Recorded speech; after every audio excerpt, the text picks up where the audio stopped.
नमस्कार, मी सुरेखा. तारा न्यूज मध्ये आपले स्वागत. पाहूयात आज दिवसभरातील महत्त्वाच्या घडामोडी.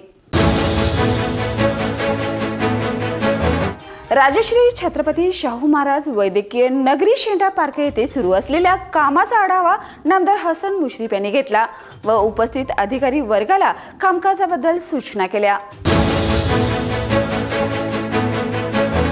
एसटी भाडेवाढ विरोधात आज शिवसेना उद्धव बाळासाहेब ठाकरे पक्षाच्या वतीनं कोल्हापूर मध्यवर्ती बस स्थानक परिसरात चक्काजाम आंदोलन करण्यात आलं. सरकारने 15% भाडेवाढ करून ग्राहकांचा खिसा कापण्याचं काम केल्याचा आरोप ठाकरे गटाच्या पदाधिकारी कार्यकर्त्यांनी केला आहे. महावितरण मार्फत राबवण्यात येणाऱ्या मुख्यमंत्री सौर कृषी वाहिनी योजना, प्रधानमंत्री मोफत सूर्यघर योजना यासह विविध योजना नागरिक व शेतकऱ्यांसाठी फायदेशीर आहेत. या योजनांचा लाभ मोठ्या प्रमाणावर घ्यावा असं आवाहन MSEB सूत्रधार कंपनीच्या स्वतंत्र संचालिका श्रीमती नीता केळकर यांनी केलं आहे. कसबा बावड्यातील कचरा प्रक्रिया प्रकल्पाला गेले 2-3 दिवस आग लागली होती. महापालिकेच्या अग्निशामक विभागाच्या फायर फायटर व 2 पाण्याच्या टँकरद्वारे आग आटोक्यात आणण्याचं काम सुरू आहे. सोमवारी दुपारी प्रशासक के मंजू लक्ष्मी यांनी संबंधित अधिकाऱ्यांसह पाहणी केली. महापालिकेच्या गाड्यांचं थकीत भाडे गाळेधारकांनी न भरल्यामुळे महापालिकेच्या इस्टेट विभागाने 5 गाळे सील केले आहेत. यापुढेही जे थकबाकीदार भाडेकरू पैसे भरत नसल्यास ती दुकाने सील करण्याची कारवाई करण्यात येणार असल्याची माहिती अधिकाऱ्यांनी दिली.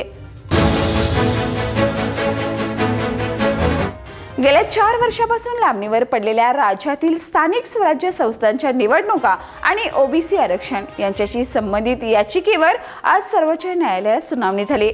न्यायालयाने पुढील तारीख 25 फेब्रुवारी निश्चित केली.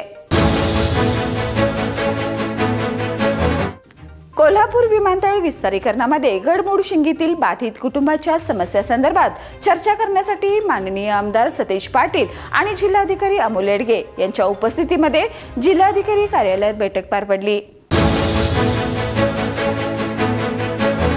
आमदार अमल म्हाडकांनी मंत्री शिवेंद्रराजे भोसले यांना भेट देऊन निवेदन दिलं.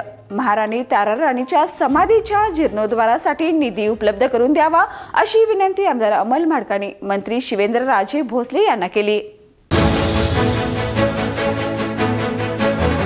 प्रधानमंत्री किसान सन्मान निधी योजनेमध्ये शेतकऱ्यांना नवीन नियम लागू केले आहेत. या नियमाचं पालन केल्यास योजनेचा लाभ घेता येणार आहे.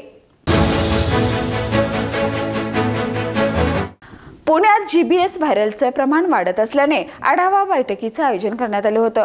या रोगाची लक्षणे आढळल्यास रुग्णालयात दाखल होण्यासाठी आवाहन तसेच जनजागृती करणे, उपाययोजना कराव्यात असे निर्देश नामदार प्रकाश आंबेडकर यांनी दिलेत. तर या होत्या आज दिवसभरातील महत्त्वाच्या घडामोडी. उद्या पुन्हा भेटूया नवीन बातमीपत्रासह. तोपर्यंत पाहत राहा तारा न्यूज. बाळ, फ्रीजमधून श्रीखंड काढ ना. आम्ही पूर्वी घरीच बनवायचो श्रीखंड. त्याची चवच वेगळी होती. आता काय सगळं रेडीमेड. आजी, हे श्रीखंड खाऊन बघ. आज तुझ्या आईनं घरीच बनवलं की काय?